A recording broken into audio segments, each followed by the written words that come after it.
बिहारी लाल की जय हो। मोर मुकुट मुरली वाले की जय हो।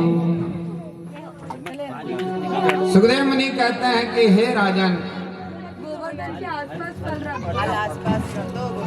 भगवान श्री श्याम सुंदर के दधी लीला का बड़ा विस्तृत वर्णन है।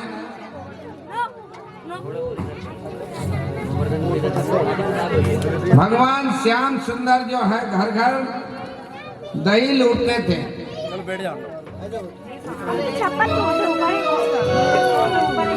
और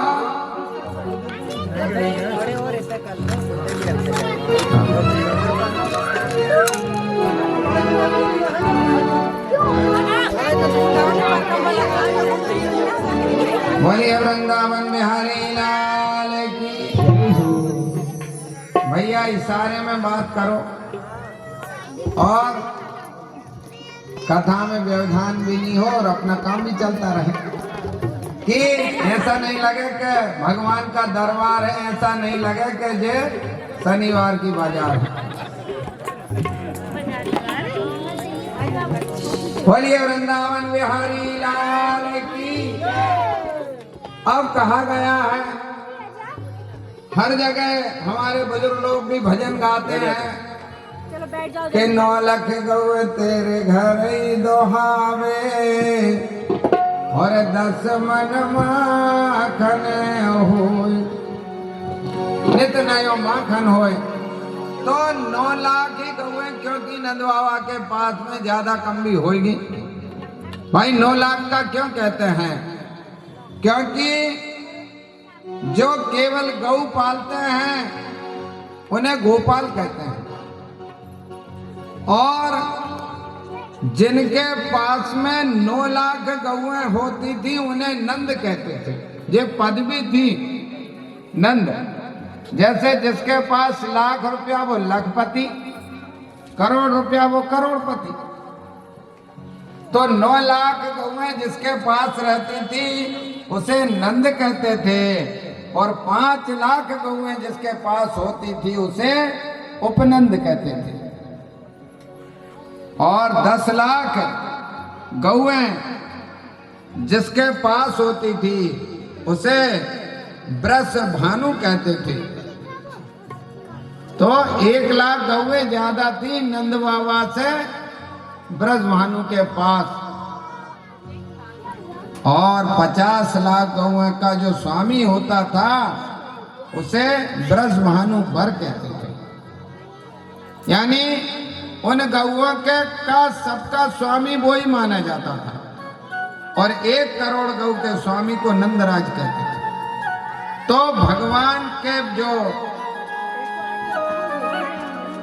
पिता थे नंद बाबा, जो पालने वाले, जिनके पास में भगवान का पालन पोषण हुआ,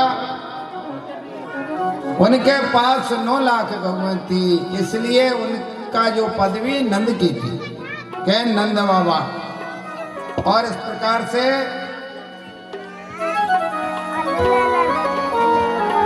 भगवान ने जो है दही लूटना प्रारंभ कर दिया। एक बार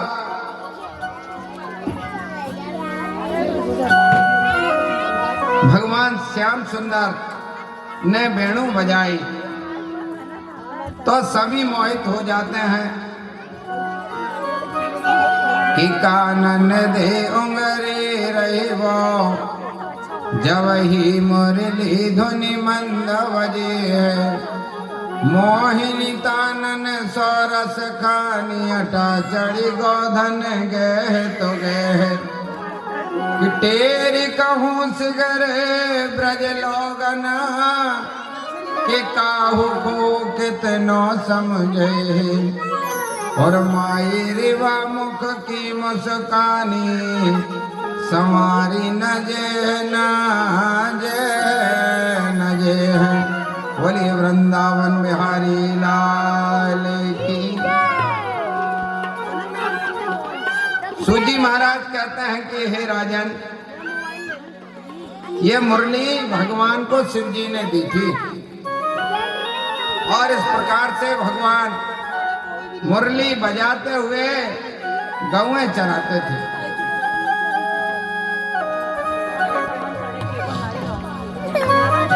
एक बार भगवान ने देखा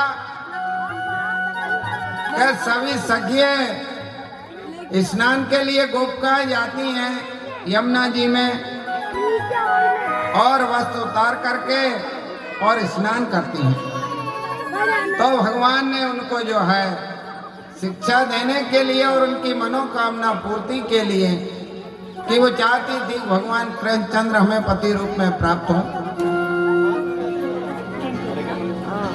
तो भगवान क्या करते हैं कि सब श्यामे गौर किशोर सखी जमुना जल नीर नहाने चली, सब वस्त्र उतार धरे तट पे कि वरुण देव का कर अपमान लगी। तब कृष्ण कन्हैया मन मोहन कौन की वह बात तभी थी खली, और सब चीर चुरा लिए नंद लला कि तब आपस में बतराने लगी। कात्यायनी देवी पूजा करती थी। भगवान की उम्र 6 साल की थी उस समय, और गोपिकाएं स्नान कर रही थी निर्वस्त्र होकर के। भगवान ने सारे चीर ले जा करके कदम के पेड़ पर चढ़ जाते हैं और जगह जगह टांग दिए। गोपिकाएं जब स्नान करने के बाद में बात में लगी हुई थी, देखा अरे ये तो मेरा वस्त्र है, वह मेरा वस्त्र है, ये कौन ले गया, कोई वानर तो नहीं ले गया। भगवान कृष्णचंद्र ने मुरली बजाई, कहा मैंने ले गया हूँ। अब कहने लगी गोपिकाएं कि प्रभु हमारे वस्त्र तो हमरे वस्त्र हमें देव पाना, हम जलमान योगारी। भगवान कहते हैं तुमरा वस्त्र जबई हम देवे, हो जाओ जल से न्यारी। गोपिकाओं ने बहुत कहा। भगवान ने कहा कि जब नहाने में कोई शर्म नहीं आई तो निकलने में काहे की शर्म। आखिर में गोपिकाएं निकली किसी तरह अपने शरीर को छिपा करके हाथों से। तो भगवान कृष्णचंद्र ने कहा कि दोनों हाथ से प्रणाम करो मुझे, जब वस्त्र दूंगा। अब गोपिकाओं ने प्रणाम भी किया।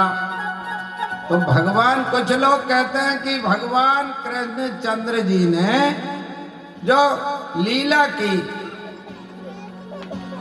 तो लोग गलत अर्थ लगाते हैं। अरे भगवान की उम्र कितनी थी? 6 साल के बालक के रूप में थे भगवान, और गोपिकाएं युवा थी।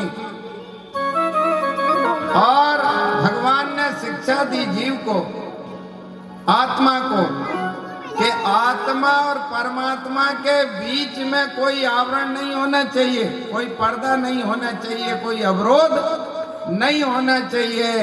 क्यों कि अगर अवरोध होगा तो आत्मा परमात्मा से नहीं मिल सकती।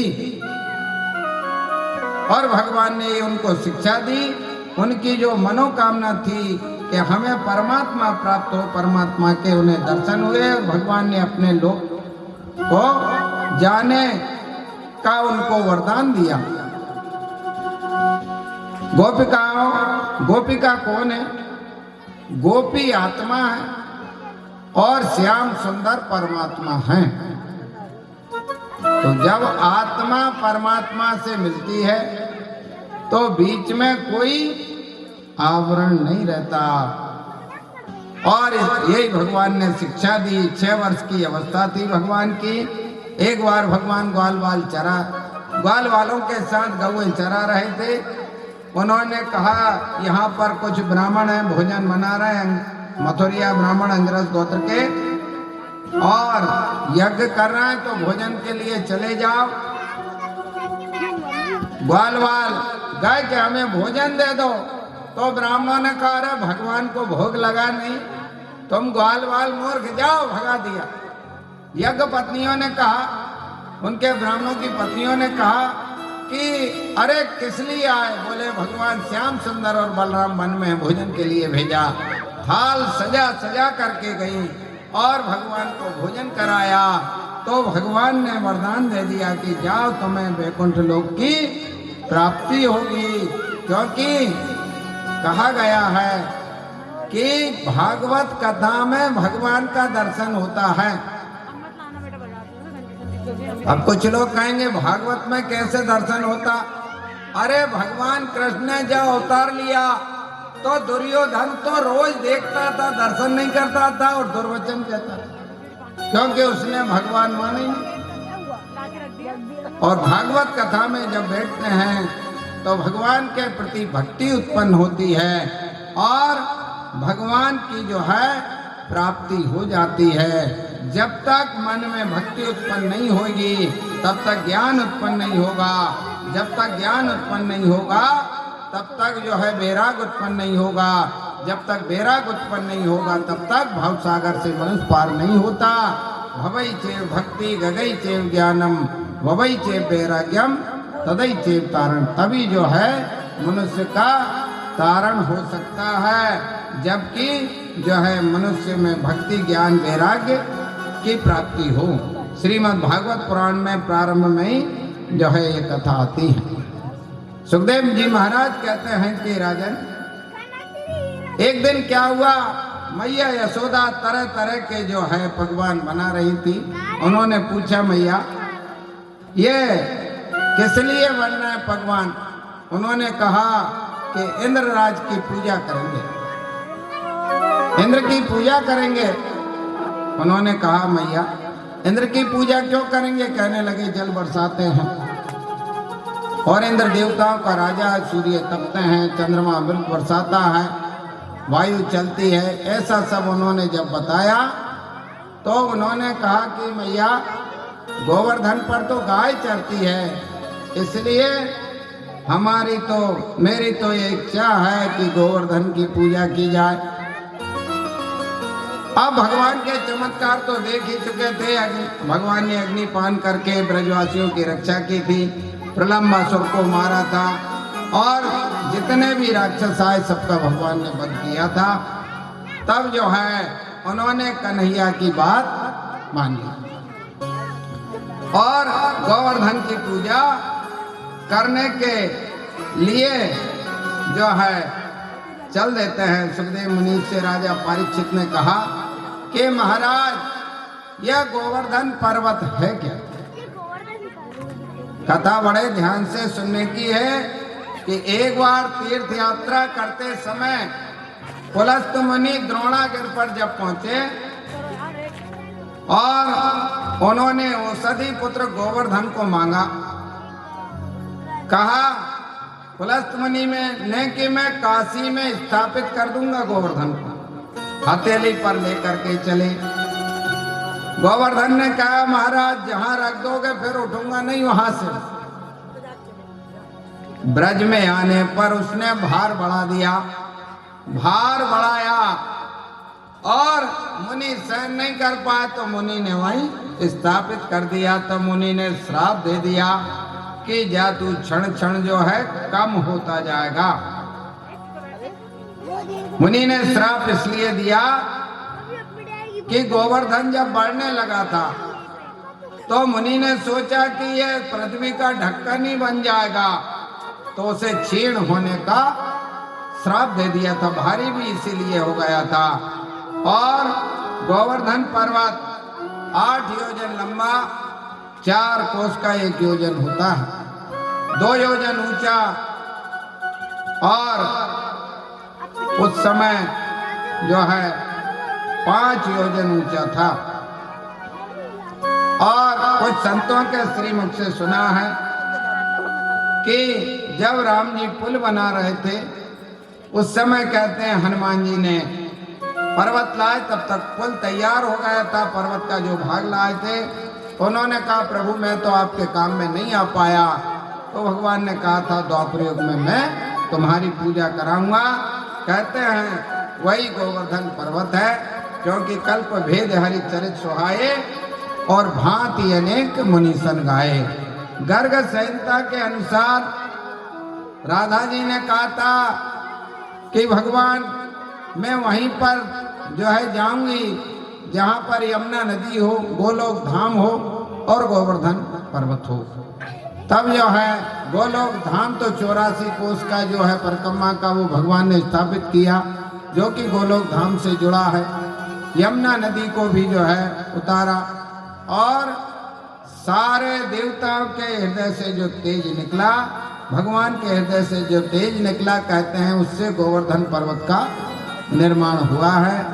अलग अलग पुराणों में कल्प कल्प की कथाएं दी गई हैं और गोवर्धन पर्वत की ऐसी महिमा है कि एक बार एक ब्राह्मण जा रहा था।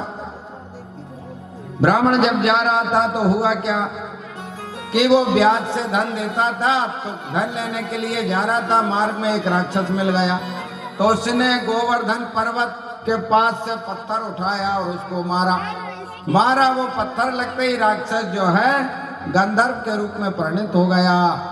ब्राह्मण ने कहा ये क्या आश्चर्य है। कहने लगे कि गोवर्धन पर्वत इतना पवित्र है कि इसके स्पर्श मात्र से मेरी राक्षस योनि छूट जाती है।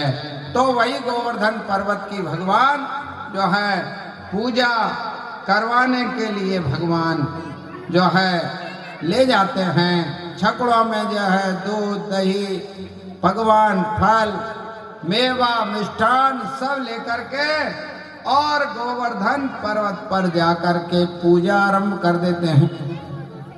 अब भगवान ने सोचा कि भैया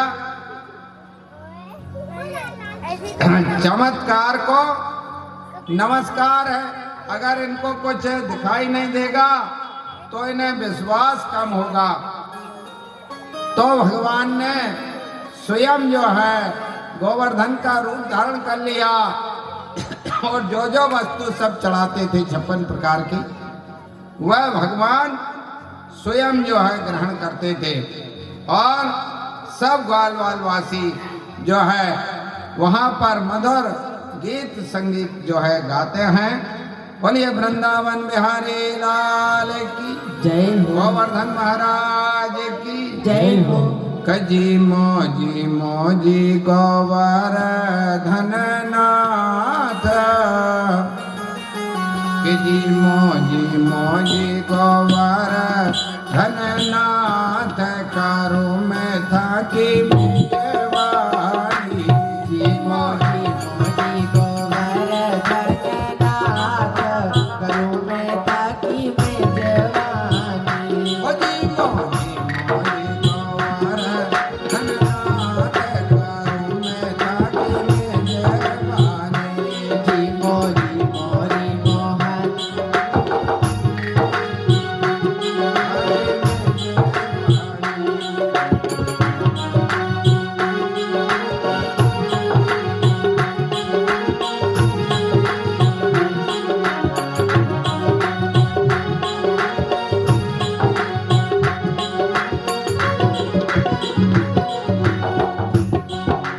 रमणी लच्छेदार कलाकंद मोहन भोग लगाऊं। रमणी लच्छेदार कलाकंद मोहन भोग लगाऊं।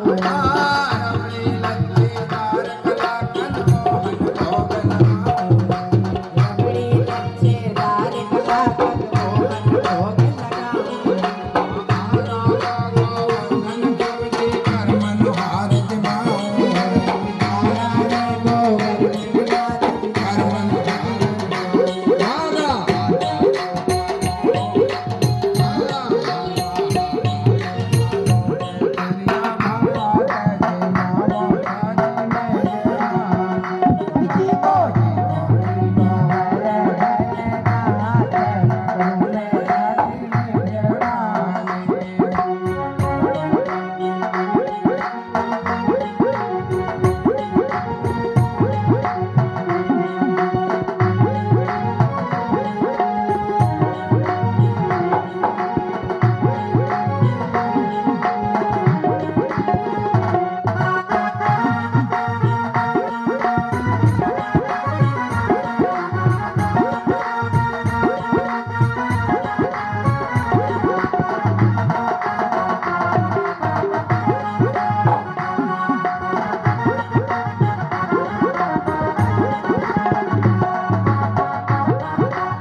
काजू किशमिश श्रीखंड है और कैरी का झोला।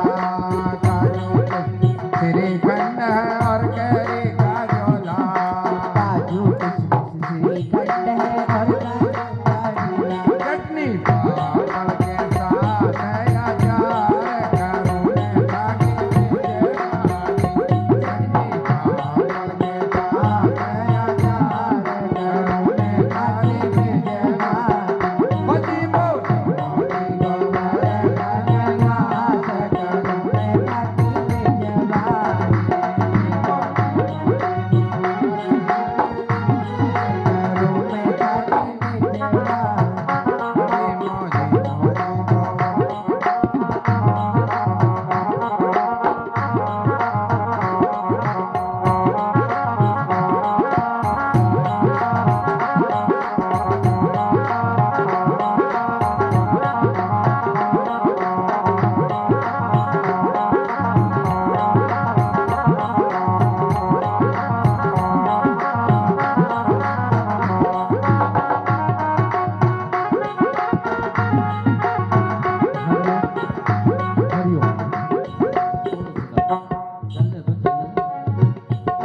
अब इसमें क्या होता है कि जैसे ही गोवर्धन भगवान की पूजन के लिए जब गाड़ी भर भर के सामान वहां से चलता है तो उनके साथ ब्राह्मणों का भी आगमन होता है वहां पर। क्यों? क्योंकि भगवान गोवर्धन महाराज का जब पूजन होता है तो उनको 56 भोग लगाया जाता है, उनका स्नान इत्यादि सब कराया जाता है। बड़े भाव से वहां पर इस कार्य को भी किया जाता है। तो मंत्रों के द्वारा ये संकल्पित होकर कि आप यहाँ पर भगवान गोवर्धन का 56 भोग लगा रहे हैं, उनका पूजन कर रहे हैं। तो जो मानसी गंगा वहां पर मन से जो प्रकट करी थी उससे आप इनका पूजन करवा रहे हैं। पहले तो आप आह्वान कीजिए, हाथ में चावल और फूल है। हरि ओम गोवर्धनस्य ब्रह्मा नित्यं नीत महेश्वरा गोवर्धनादि पूजतम आवाहनार्थम नमो नमः। छोड़ दीजिए, अब जल से स्नान करवाइएगा, थोड़ा दूध दही से स्नान करवाइएगा, दही रखा हुआ है इसी में। हरि ओम ओम भूर्भुवस्व सर्वेश्वरदेवताभ्यो नमो नमस्करोमि। ब्रह्माधिपतये नमो नमः। मंगलम भगवान विष्णुर्मंगलम गरुडध्वज मंगलम पुंडरीकाक्षः मंगलायतनो हरि। ब्रह्माधिपतये नमः। एतत् कर्म प्रधान देवताभ्यो नमो नमस्करोमि। भूर्मंगलाधिपतये नमः। हाँ, दही दूध से स्नान के बाद में पुनः शुद्ध जल से स्नान करवाइएगा। हरि ओम मां सदवारः सर्वसुदवारो मणिमाला सुना स्वता सुरक्षायः संभवाय च नमो नमस्करोमि। भूमंगलाधिपतये नमो नमः। एतत् कर्म प्रधान देवताभ्यो नमो नमस्करोमि। ओम भूमंगलाय प्रणम्याधिपतये नमो नमस्करोमि। ब्रह्मद्य कर्माधिपतये नमो नमः। अब आप पूजन थोड़ा सा गंध अक्षत पुष्प करिएगा, लगाइएगा। हरि ओम ओम सुवर्णाधिपतये नमो नमस्करोमि। नमो देवाय वेदाय गोवर्धनाधिपतये नमः। संकीर्तन रूपाय गोवर्धनाय नमो नमः। गंध अक्षत पुष्पाणि समर्पयामि। थोड़ा भोग रख दीजिएगा, उठा करके थोड़ा भोग थोड़ा थोड़ा उठाकर भगवान के चरणों में अर्पित कीजिएगा नैवेद्यम। हाँ, अनंत कर्माधिपतये नमः। हाँ, जैसे हम भगवान गोवर्धन को 56 भोग जिस प्रकार से लगा रहे प्रेम से उनको, अब वो तो ऐसे तो लेते नहीं है, जो हाथ में है तपेला है भगोनी है जो भी है उससे ही चल रहा है भगवान का भोग। हाँ, इसके बाद प्रेम से भोग लगाते हुए हो पाओ पाओ जी गोवर्धन नाथ, पाओ पाओ जी गोवर्धन नाथ, 56 भोग लो। पाओ पाओ जी गोवर्धन नाथ, 56 भोग लो। पाओ पाओ जी गोवर्धन नाथ, 56 भोग लो। पाओ पाओ जी गोवर्धन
सब गाए, प्रेम सुधा से रस बरसाए, प्रेम सुधा से रस बरसाए। हो पाओ जी गोवर्धन नाथ, छप्पन भोग लयो। पाओ जी गोवर्धन नाथ, छप्पन भोग लयो। पाओ जी गोवर्धन नाथ, छप्पन भोग लयो।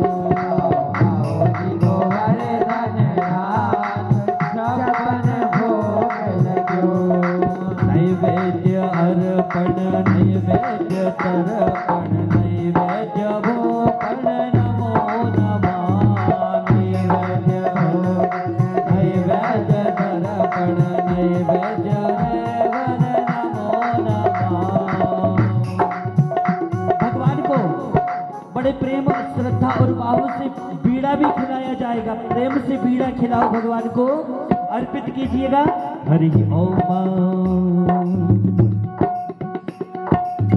लौंग इलायची पान बनायो, लौंग इलायची पान बनायो, लौंग इलायची पान बनायो, लौंग इलायची पान बनायो।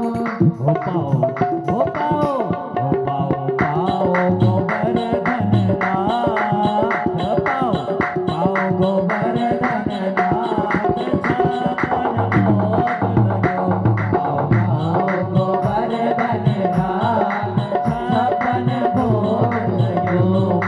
पाओ गोवर्धन नाथ, छप्पन भोग लयो। पाओ गोवर्धन नाथ, छप्पन भोग लयो। पाओ गोवर्धन नाथ, छप्पन भोग लयो। गोवर्धन राज। अब हमारे सेठ जी बाबा आगे आगे हो जाएंगे और थोड़े थोड़े